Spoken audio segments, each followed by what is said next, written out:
else than that?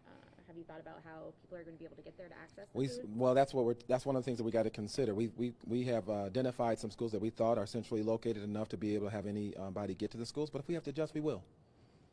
What do you want parents to know right now? I mean, as you're processing this right now, just like we are. It's all coming. It's very fluid. What do you want parents to know at this hour? Well, one, obviously, I want them to understand that the district is getting information new, and we ask that they be patient in that process. But we're here to serve you, and so we're going to do everything we can to make the situation as comfortable as it can be, and give you as much information as we possibly can to make sure that we're serving you the correct way. This announcement came, and a lot of the teachers were in their classrooms doing what they do best, teaching. What do you want your teachers and your staff and your administrators to know? I'm glad you asked the question in the sense that we want to make sure as we go through this, where we're considering ourselves as one of the bigger employees, how are we handling our staff and how we're treating them as well. So I want them to know that we're here to serve you just as well as the community as well, because you're part of the community.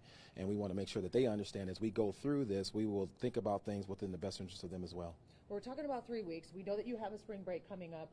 How are you going to send kids home with, I want to say blizzard bags, but we haven't had a blizzard, but you get the idea. Yeah. Are you going to send them home with work? Are you not, because this is technically maybe a spring break? Yeah. What's the thinking behind this? The thinking is that, one, we do have opportunities that we've already planned for if there was a calamity day like a bad winter. So we'll continue with that to some point, and then we have to provide some educational delivery, so we'll be providing that as well.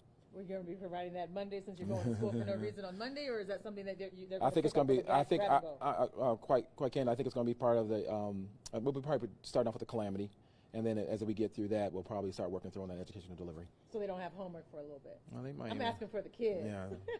And moving forward, does this possibly lead to an extension of the school year? I know a lot of parents are really wondering, what this is going to do to their schedules moving forward. Yeah, I can't answer that. I don't know. I mean, the governor just made the announcement today. I know that he understands that there's some various considerations that we have to deal with, so we'll look for word from them and the Ohio Department of Education. And that would be like your hours, right? So you probably have a ton of hours because we've had a great winter, really. Yeah, it's been a pretty decent winter. So we've had a mild winter, so we do have some days. All right. Anything you want to say that maybe I didn't ask? That any kind of messages you want to get across, whether it's to the parents, whether it's to the students, whether it's to the staff? Now, I tell you, it's definitely a challenge. There's no one doesn't know that, but we're here to serve, and we're going to do everything that we possibly can to serve you. Now, a large number of parents have been calling into you guys. I mean, I was by the front desk when I got in here. What is the best way for them to get information if they do have any follow-up questions, things like that? Where are you going to be posting? Well, we'll post on our website, so it's important to understand that we'll put our information out there on the website. We might be doing some all-calls. I'm sure we will. So make sure that you have updated information as possible on that. And then we'll also be doing with social media as well. So our streaming wasn't going live for the very first question. So can you touch again on the meals for us, please? Just what's the plan for it so far? Yeah. So we are identifying around eight or so schools, maybe more, maybe less, and that are centrally located that will be able to provide opportunities for students to come in and eat. It's going to be probably on a grab-and-go basis. We're still working throughout some of those details. We'll provide the information to the parents probably in the next day or so, and they'll be able to call in, tell us what they need in terms of food, and then we'll be able to provide them an opportunity to get fed. I think it's also important to know that's going to be TPS students or not. And how important is it for the community to help step up in ways that they can to help make sure that kids are fed, that kids are being taken care of, especially when parents have to go to work, things like that? And one of the things that we spend a lot of time is talking about food and how that affects our educational mission and how we need to make sure that the kids are fed well. So it's extremely important to make sure that we are feeding our kids and that they have the proper nutrition. Absolutely.